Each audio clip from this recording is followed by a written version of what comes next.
আজকে একটু রেডি হয়ে নিচ্ছি। আসলে বেশ কিছুদিন ধরেই ভাবছিলাম আমার ছেলেকে নিয়ে মেরিনা সি বিচটা ঘুরিয়ে নিয়ে আসবো।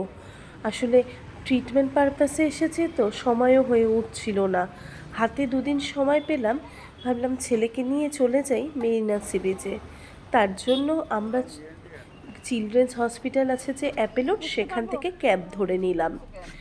আর এখান থেকেই আমরা ডিরেক্ট যাব মেরিনা সি বিচ। আর এখন ওলা, উবের, র্যাপিডো হওয়াতে আমাদের কোনো অসুবিধা হয় না। এখান থেকে মোটামুটি 3.5 কিলোমিটার হচ্ছে মেরিনা সি বিচ।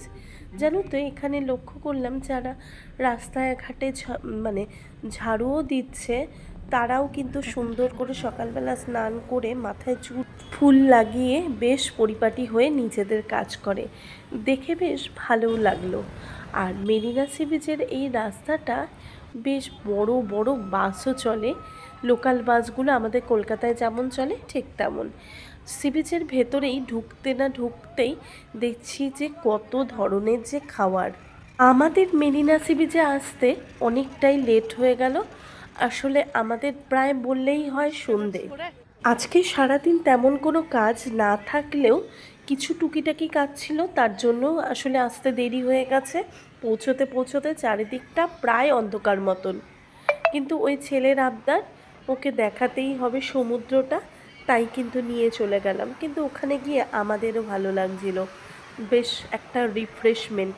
এতদিন ধরে একটা ট্রিটমেন্টের পেছনে সময় যাচ্ছিল, তারপরে আজকের দিনটাতে সি বিচের সামনে এসে মনে হচ্ছিল মনটা একদম ফাঁকা। আর জানো তো, এত সুন্দর ওয়েদার চেন্নাইয়ের এখন না, বেশ ভালোও লাগছে, খুব গরমও না। আর সি বিচে দেখছি যে এত সন্ধ্যের সময়ও লোকে স্নান করেই যাচ্ছে।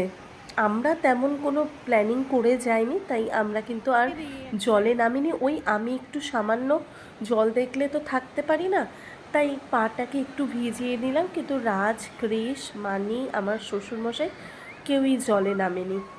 সি বিচের জলের থেকে উঠে আস্তে আস্তেই দেখছি চারপাশটা অন্ধকার, আর বেশ সুন্দর সুন্দর লাইটিং হচ্ছে, আর প্রচুর ধরনের খাবার। আর এই আম্মার কাছ থেকে আমরা নিলাম ফুলকপির বড়া, আর তার সাথে পেঁয়াজিটা আবার গোল গোল করে মানে কেটে বেসন দিয়ে ভেজেছে।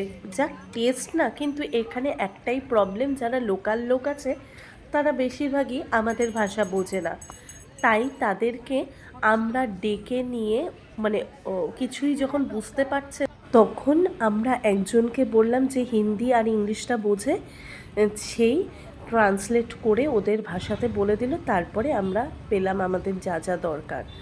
অবশেষে খাওয়া দাওয়ার পরে আমরা আবার ক্যাবের জন্য মেরিনা সি বিচের বাইরে এসে দাঁড়ালাম, আর সেখান থেকে আমরা ক্যাব ধরে বাড়িতে চলে এলাম। বাড়ি বলতে আমাদের যে গেস্ট হাউসে আমরা আছি এখন, সেই গেস্ট হাউসে।